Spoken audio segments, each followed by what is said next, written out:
definitely did. Sylvia Robinson of Sugar Hill Records of Sylvia and Mickey fame reduplicated the Good Times bass line with the in-house band at Sugar Hill Records, and it became a worldwide smash. And then, of course, another one of my early hip-hop favorites, which I discovered just recently, Malcolm McLaren and the world-famous Supreme Team, Buffalo Gals. Oh, yeah, absolutely.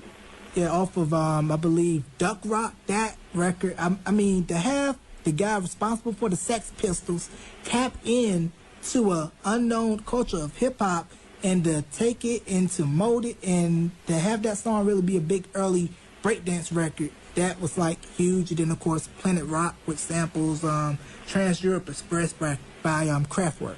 Right.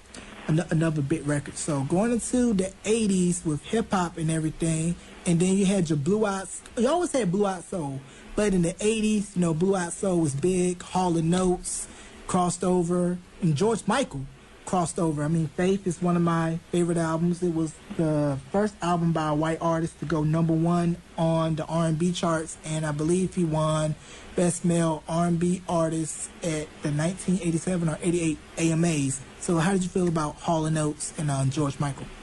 Oh, first of all, I love George Michael. I mean, my favorite song by him is Careless Whisper. I mean, I just think it's one of the most beautiful songs I've ever heard. And it's very, very soulful. But Hall & Notes, you know, I mean, like those guys are from Philadelphia. So that's where I first became aware of them. And but I love the music they were doing when they got really big. But again, you know, Jarrell is pure soul, that guy. I mean, you know, I hate to say, I mean, there's just nothing white about him. He really is a true soul person. He really is. Mm-hmm. Right, and we could also throw in Michael McDonald in that category. Absolutely. Absolutely. Right, and then also, too, in the 80s, you had British soul coming over here to the States, like 52nd Street, 5 Star, Junior, Loose Ends, and Sade. Yeah, well, it's funny you didn't mention, oh my God, I can't believe this. I'm having a senior moment here. You're not revealing your age by saying that, are you? On Moving. Soul to Soul. Now, let me tell you, when I heard that record, I said, all I could say was, white people don't have a chance anymore, because that record was the most soulful song I heard in a long time, and that thing made me squirm when I heard it, because it just absolutely made my bones like they were made of rubber. Right. I mean, I never heard a record like that. I mean, it was, you know, and everyone says, oh, it's too slow, it's too slow. I said, trust me, you'll be moving to it. And sure enough, it caught on. Right. I played that record earlier. It was actually the remix that Teddy Riley did, and of course, he combined hip-hop and R&B and meshed it together, and it was like around the late 80s and early 90s. Yeah, wasn't that great, though? Yeah. It was great. Yeah, pop and R&B was crossing over. Now, when you hear something like that, I mean, you just know that you know, music is still alive. And why is it that you think like the music now doesn't really have that same soul like it did back in the 60s, 70s, 80s, early 90s? Well, part of the reason is people do things at home. They have these homemade studios, and they didn't grow up in the studio era where they learned about ambience, reverb, tape delay. They weren't exposed to that. And I think that's missing in a lot of songs. And of course, the digital age, they figure if you use anything analog, it takes it out of digital. But yet, I've never been to a concert, I have never seen a performance live where music sounds so dead, where there's no ambience to it. I mean, and that's my feeling, and I've been pushing that right along, and I'll always mix records to this day. I'll always put ambience. I want to make it sound like it's real, not like it's a digital experience. Right.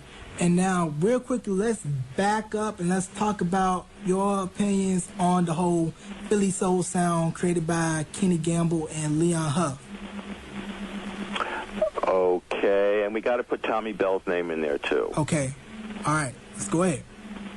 Well, again, Philadelphia to me, the music there started, the music as we know it started with the Cameo Parkway sound.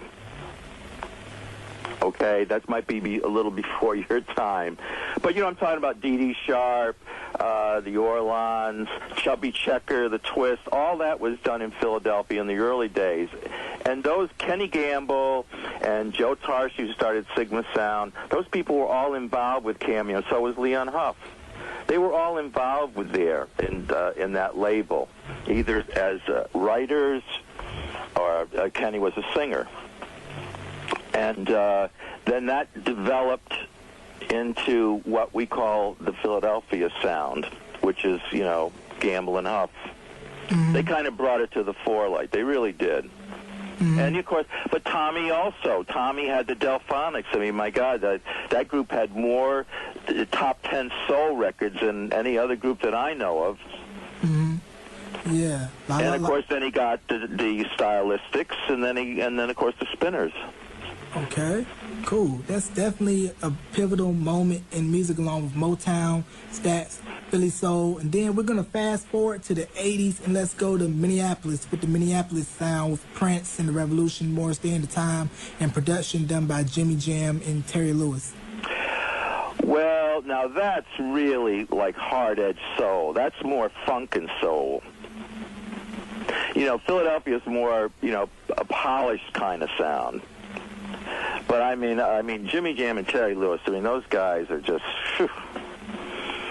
I mean, their stuff. I mean, that SOS band. To this day, I still play that song. I just love it so much.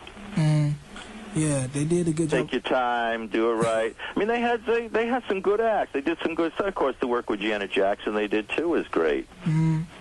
Right, and then, of course, we're going to take it down to Florida and the whole Muscle Shoals. Well, that's Alabama or Florida, if you can correct me, Muscle Shoals. Well, of course, Muscle Shoals, that's very close to my heart, too, because one of my good friends, Jerry Wexler, who passed away recently, he went down there and sort of really got things moving there with, doing Aretha and Wilson Pickett down there. I mean, that was the birth of another type of soul.